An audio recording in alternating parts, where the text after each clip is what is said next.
Fala aí galera, tudo em paz? A Copa do Brasil em 2018 chega na sua 30ª edição, e ao longo de todos esses anos, muitos foram os clubes que conquistaram o título uma ou mais vezes. Cruzeiro e Grêmio atualmente estão empatados como os maiores vencedores, cada clube com 5 taças conquistadas.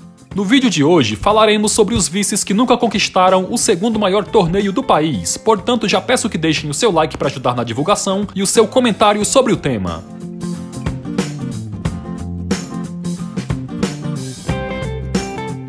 1990, Goiás. A edição da Copa do Brasil de 1990 foi vencida pelo Flamengo, do craque Renato Gaúcho e das promessas Djalminha e Marcelinho Carioca. O vice-campeão foi o Goiás, do jovem atacante Túlio Maravilha, que chegou na grande final com autoridade após eliminar times como Cruzeiro e Atlético Mineiro. No jogo de ida da grande final, derrota para o rubro-negro pelo placar de 1-0, e na volta no estádio Serra Dourada, o esmeraldino não conseguiu superar a marcação do time carioca e acabou perdendo o título após empatar em 0-0. 1994, Ceará. Em 1994, o Grêmio faturou seu segundo título da Copa do Brasil ao bater o Ceará na finalíssima. No jogo de ida no estádio Castelão, empate em 0-0, e na volta no estádio Olímpico, vitória do Imortal pelo placar de 1-0, em gol marcado pelo atacante Nildo. Essa final ficou marcada por causa de um suposto pênalti não assinalado a favor dos cearenses, em lance envolvendo o atacante Sérgio Alves e o zagueiro Paulão, mas o árbitro da partida, Oscar Roberto Godoy, nada marcou, e ainda por cima expulsou o jogador do Vozão por reclamações excessivas. 1999, Botafogo. A final da Copa do Brasil de 1999 colocou frente a frente Botafogo e Juventude, até então 2 finalistas inéditos, tendo o clube gaúcho levado a melhor sobre os cariocas. No jogo de ida, realizado no estádio Alfredo Jaconi, vitória dos donos da casa pelo placar de 2-1, mas novamente a arbitragem chamou a atenção, já que o Botafogo se sentiu prejudicado por ter tido 2 gols anulados pelo árbitro Márcio Rezende de Freitas. O Botafogo chega a marcar o segundo com Rodrigo, mas o árbitro Márcio Rezende de Freitas dá falta de Bebeto em Roberto e anula o gol. Em seguida, mais um gol anulado. Márcio Rezende dá impedimento de Rodrigo. O Juventude vence por 2-1. O jogo de volta foi realizado numa tarde de domingo em um Maracanã com mais de 100 mil pessoas. Porém, o Botafogo não conseguiu reverter o prejuízo e adicionou à história do estádio mais um maracanazo ao empatar em 0-0.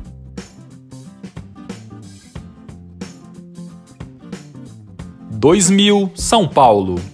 Que o São Paulo é um dos maiores clubes do Brasil, campeão de quase todos os campeonatos que disputou, disso ninguém discorda, mas há uma competição na qual o tricolor nunca obteve êxito na busca pelo título. A edição de 2000 foi a única final de Copa do Brasil que o São Paulo disputou, e por pouco não conseguiu ser campeão, ao perder o título nos minutos finais para o Cruzeiro. O jogo de ida no Morumbi acabou empatado em 0-0, e na volta, no Mineirão com mais de 80 mil pessoas, o time paulista estava sendo campeão, já que o jogo estava empatado em 1-1, e o gol marcado fora de casa era critério de desempate. Mas no último minuto, teve falta para o Cruzeiro, e na cobrança, o atacante Giovani acabou fazendo o gol da vitória e do título da Raposa, para desespero do goleiro Rogério Ceni, que viu a bola passar e desviar na barreira e parar no fundo das redes. 2002, Brasiliense. O emergente e surpreendente Brasiliense fez história na primeira metade dos anos 2000.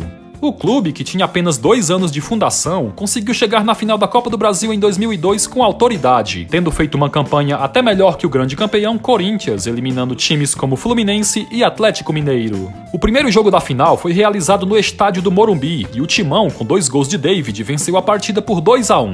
Esse jogo teve bastante polêmica, pois o time do Distrito Federal se sentiu bastante prejudicado ao não ter um pênalti a favor assinalado e ainda reclamar de um dos gols do Corinthians, onde teve falta de Gil no defensor Thiago. Vamos ver a repetição do lance. Aí, nesse toquinho que ele dá, ele tira o zagueiro da jogada. Ele estava olhando até a bola, pode ter sido sem querer, mas o sem querer tem que apitar. Um juiz da FIFA que vai à Copa do Mundo não pode permitir um gol ilegal como foi esse. O gol foi ilegal. Vai ver a repetição. Torcedor invadindo o campo. Pênalti claro. O jogador tropeçou do Corinthians e ao tropeçar empurrou o jogador do Brasiliense. Pênalti que o juiz não deu. Na volta, em partida realizada no estádio Boca do Jacaré, o Brasiliense até saiu na frente do marcador, mas David, o artilheiro daquela edição, deixou tudo igual, assegurando a taça para o Corinthians. 2007 Figueirense. Em 2007, a final da Copa do Brasil foi realizada entre Fluminense e Figueirense, com o clube carioca levando a melhor sobre os catarinenses. Naturalmente, o grande favorito a conquistar o título era o time do Rio de Janeiro, que tinha um elenco bastante entrosado comandado por Renato Gaúcho.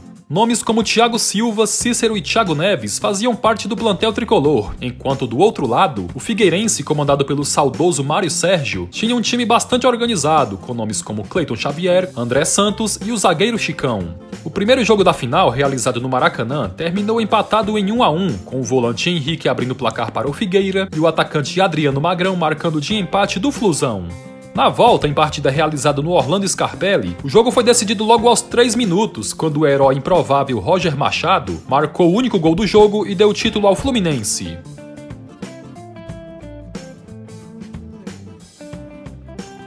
2010 Vitória. O grande campeão da Copa do Brasil de 2010 foi o Santos, comandado pelos meninos da Vila, Neymar, Paulo Henrique Ganso e Robinho. A final foi decidida contra o Vitória, que bem que tentou, mas não conseguiu superar o entrosado time de Dorival Júnior. A primeira partida foi realizada na Vila Belmiro e o Peixe venceu por 2-0, gols marcados por Neymar e pelo meio-campo Marquinhos. A volta aconteceu no estádio Barradão e os donos da casa venceram de virada pelo placar de 2-1, mas não suficiente para ficar com a taça.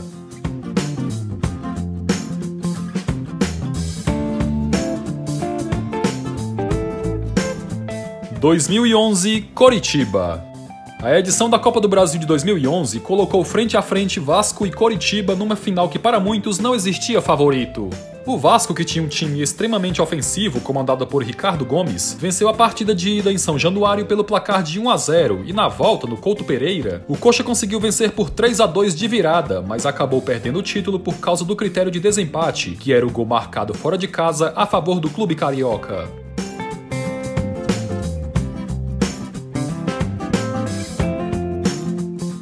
2012 Coritiba.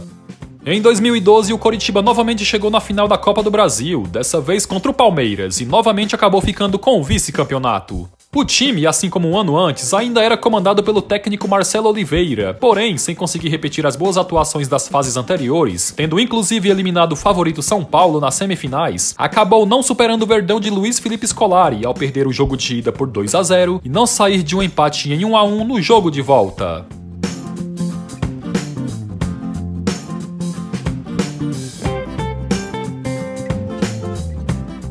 2013 Atlético Paranaense.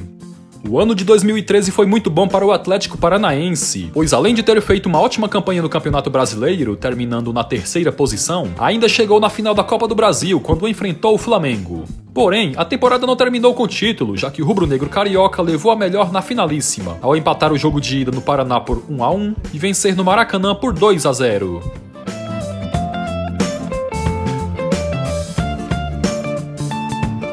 Dentre todos esses finalistas, apenas o Coritiba conseguiu a proeza de ser vice-campeão em 2 oportunidades, e o pior de tudo isso é que foi em anos sequenciais.